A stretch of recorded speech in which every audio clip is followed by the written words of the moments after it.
This is TWiT. MGM deal done. Amazon gets $8.5 billion worth of nothing. Actually, they get James Bond. Yeah. Half of James Bond. They don't even get all of James Bond? Well, it's like Iain Productions. The Broccoli family owns part of James The early Bond, ones. and they have to. Well, no, they own part of James Bond. Period, and they have to they produce it and they have to approve of it and stuff. So it's not like This lock, stock, and shows you barrel. how desperate companies are For content. and especially for catalog. Well, not only are you desperate, but you're in a situation where there's 4 quarters on the table, and if you take 2 of them, there's only 2 left, and I better get one, and I've got to get it now. So, because the whole sharing and cutting off things, it makes people upset. You know, people want to look at Netflix and watch The Office every day for the rest of their lives, and when it comes off for 6 months, they lose their mind. So, you know, you gotta. It's a finite source. I think the Amazon one also really sort of showed up the problem you've got in regulation in this country, in that I'm pretty sure Khan would have liked to have blocked this deal if she'd had the ability, but because the Senate is not getting a new Democratic FTC member. You're talking about Lena Khan, the chairman of the FTC. Yeah. So she doesn't have enough votes on the commission. She doesn't have enough votes because they're refusing to appoint a Democratic FTC member. And it's a pain because you desperately need more competition in this country, and B, there's just a Wrath of Khan headline waiting to happen there. So, you know. So finally you get Tomb Raider, Obsidian, Creed 3, Legally Blonde 3, some of the big titles. They're Don't forget Stargate, one of my favorite Stargate's a good show. franchises. I'm not I going to love knock that show. Stargate. That's an Amazon property now. All right. Did you see, though, the EU approved this deal with the sort of saddest backhand to MGM ever? They said, we approved this because MGM's content cannot be considered must-have. Ouch! Oh, come on, man. Still worth $8.5 billion. Ben-Hur, Poltergeist, G.I. Joe. Burn. Okay, G.I. Joe, not so much. The Rocky series, that's pretty good stuff, yeah. Rocky stuff. Yeah. But MGM, classic MGM, already sold off back in the day, the Ted that's the Turner problem. era, most of its catalog. So what MGM is as a holding company is a very weird collection of catalog stuff and franchises. That's why it's not considered a must-have. Yeah. But it was something, and I really keep wondering where the musical chairs game is going to stop, because there's still some stuff out there. I read a piece this week about how now that CBS and Viacom have merged together and become Paramount,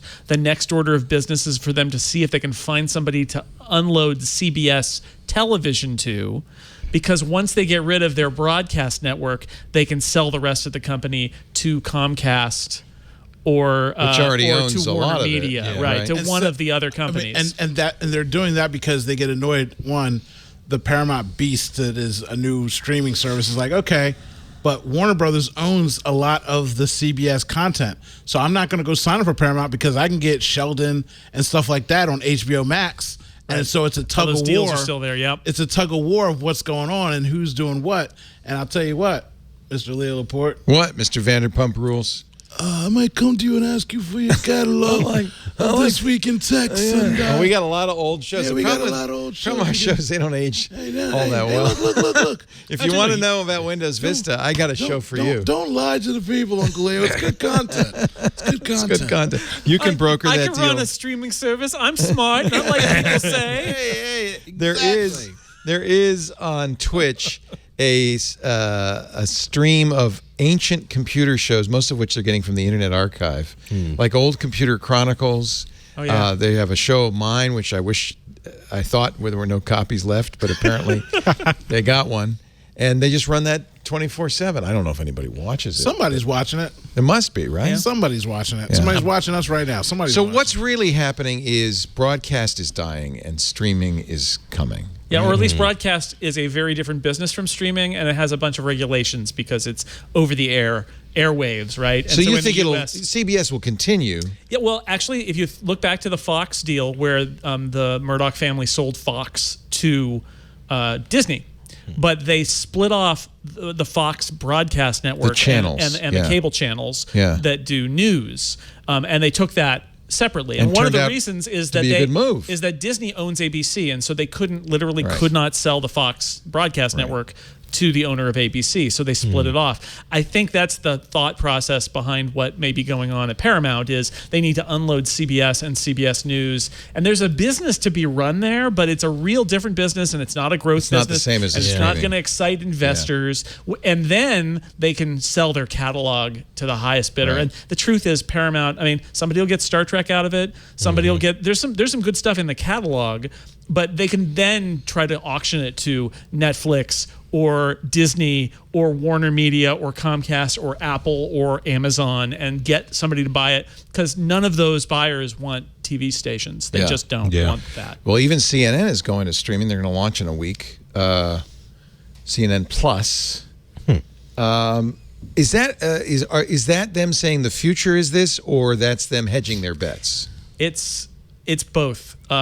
You talk about this a lot on your shows. Yeah. I have a podcast called Downstream that people can check out. That's all about this stuff. But CNN is a moneymaker because every person who subscribes to cable gets money, puts money. Some of their cable bill goes to CNN. It's just part of how cable TV works. And so that's a lot of money, and they don't want to give it up. So they're building a separate streaming service that won't anger their cable partners and won't shut off that spigot, which is going to shut off, but not yet. And they can build this other thing. But with Discovery coming in to buy them... How dumb do they think cable operators are? Well, I guess CNN's not the same as CNN Plus. I think it's more about the contract, right? I think they have some contractual that was a problem with Tech TV. Yeah. You could not, and this is way back in the day, 20 years ago, but even then, the cable contract said you may not put more than 10 minutes of your content on the internet, because we want people watching the cable. Yeah, so it's too much money. It's a little like sports, like baseball or something like that. It's too much money from cable. They can't give it up. So they're trying to build a parallel product with some of the same names so that they can start at least building a foundation in streaming so that when the cable money goes away or becomes untenable, then they have something that they can migrate to. That's what they're doing. It's a hedge. We're at the point right now where I just wish that cable would just say, hey, look, you can't afford Netflix, Hulu, Disney, ESPN, CNN Plus.